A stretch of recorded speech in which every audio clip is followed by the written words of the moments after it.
नमस्कार, स्वागत है आप सबका इस चैनल पे। उम्मीद करता हूँ आप सब ठीक होंगे। चलिए शुरू करते हैं आज का वीडियो। आज की वीडियो में हम जानेंगे किन पेशेंट को हार्ट अटैक आता है। पहले तो सबसे पहले हम लोग जान लेते हैं कि हार्ट अटैक आता क्यों है। हार्ट अटैक आने के लिए आर्टरीज में ब्लॉकेज होना जरूरी है। आर्टरीज जिन्हें हम हिंदी में धमनी कहते हैं। आर्टरीज जो होती है वो 3 प्रकार की होती हैं। एक आर्टरी जो पूरे हमारे बॉडी को सप्लाई करती है, दूसरी पल्मोनरी आर्टरी जो कि हमारे लंग्स को सप्लाई करती है, तीसरी जो आर्टरी है कोरोनरी आर्टरी जो कि हमारे हार्ट को सप्लाई करती है। कोरोनरी आर्टरी यानी कि जो हार्ट को सप्लाई करने वाली आर्टरी है, अगर उसमें ब्लॉकेज होता है तब जाके हमें हार्ट अटैक आता है। हार्ट अटैक आते टाइम पे चेस्ट में असहनीय दर्द होता है, बीचों बीच दर्द होगा और वो दर्द हाथ की तरफ बढ़ता हुआ जाता है।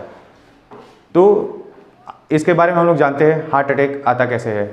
सबसे पहले हार्ट की नसों में जो ब्लॉकेज होगा उसमें होता क्या है कि एक प्लेग की तरह जमा होने लगता है। आप जब भी देखते होंगे, सुनते होंगे अचानक से हार्ट अटैक आता है, क्योंकि बहुत दिनों से प्लेग जमा होता रहता है। प्लेग जमा होने के कारण एक दिन वो प्लेग फट जाता है और अचानक से पूरी नस ब्लॉक हो जाती है, जिसके वजह से हमें हार्ट अटैक आता है। देखिए, हार्ट अटैक जब आता है, प्लेग जब फट जाता है तो उसके वजह से पूरी तरह से नस ब्लॉक नहीं होती है। ब्लॉक होती है नस इसके वजह से क्योंकि जहाँ से ब्लड लीक करता है उसको बंद करने के लिए हमारा प्लेटलेट जाके वहाँ पे काम करता है ताकि ब्लड को फ्लो को रोका जा सके।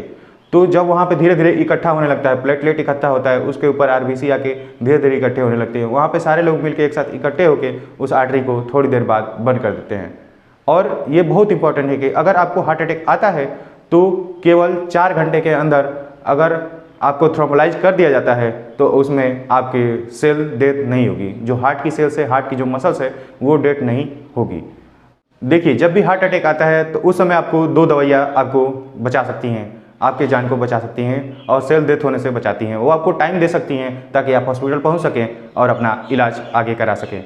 देखिए, पहली दवा जो होती है वो क्लोपिडोग्रिल होती है, दूसरी दवा जो होती है डिस्प्रिन होती है। डिस्प्रिन को जनरली लोग ये समझते हैं कि वो सर दर्द में अच्छा काम करती है।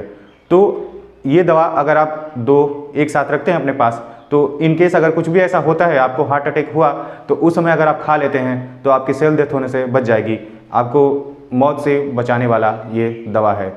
डिस्प्रिन जो होता है उसे डायरेक्ट आप पानी में डाल दीजिए, वो घुल जाता है और उसके बाद क्लोपिडोग्रिल खा के उसी पानी से पी लीजिए, तुरंत के तुरंत वो असर करेगी। ये दोनों दवाएं जो हैं एंटी प्लेटलेट हैं। आपको हार्ट अटैक आता है उस समय जब ब्लड का फ्लो होने लगेगा, जब प्लेग फट जाता है तो ब्लड का फ्लो होने लगेगा, तो उसे रोकने के लिए प्लेटलेट वहाँ पे सप्रेस करता है, उसको दबाता है ताकि ब्लड ना बहे, जिससे आगे चल के क्लॉट ना बने। तो ये वहाँ पे क्लॉट बनाने ही नहीं देगा, प्लेटलेट को बंद करने ही नहीं देगा ये दवा। इस तरह से आपकी जान बच जाएगी। अगर आप 40 साल से ऊपर के हैं तो ये दवा आपको जरूर रखनी चाहिए। अगर धीरे धीरे आपका लाइफ स्टाइल सेडेटिव है, यानी कि आप अगर कुछ काम नहीं करते हैं, केवल गाड़ी से घूमते हैं और सोफे पे आकर बैठ जाते हैं, तो इस तरह के लाइफ स्टाइल में आपको समझ नहीं आएगा, ब्लॉकेज बढ़ता जाता है। उस समय तक भी समझ नहीं आता है, क्योंकि 70-80% तक ब्लॉकेज वालों को कभी कभी कुछ भी फील नहीं होता, क्योंकि उन लोगों की सेडेटिव लाइफ होती है। और जो लोग हैवी वर्क करते हैं उसमें उनको दिक्कत होने लगती है, जैसे सांस फूलना, जल्दी से थकान लग जाना, ये सारी चीज़ें होने लगती है। सीढ़ी पे जब वो छत पे चढ़ते हैं तो उनका सांस जल्दी फूल जाता है नॉर्मल आदमी के मुकाबले। तो ये सारी चीज़ें हैं जो आपको जाननी चाहिए और ये आपकी जान को बचा सकती है। ये 2 दवा केवल आपकी जान को बचा सकती है। हार्ट अटैक आपको 40 साल के बाद कभी भी आ सकता है। इस वीडियो को देखने के लिए बहुत बहुत धन्यवाद। अगर पसंद आया हो तो लाइक करें। धन्यवाद।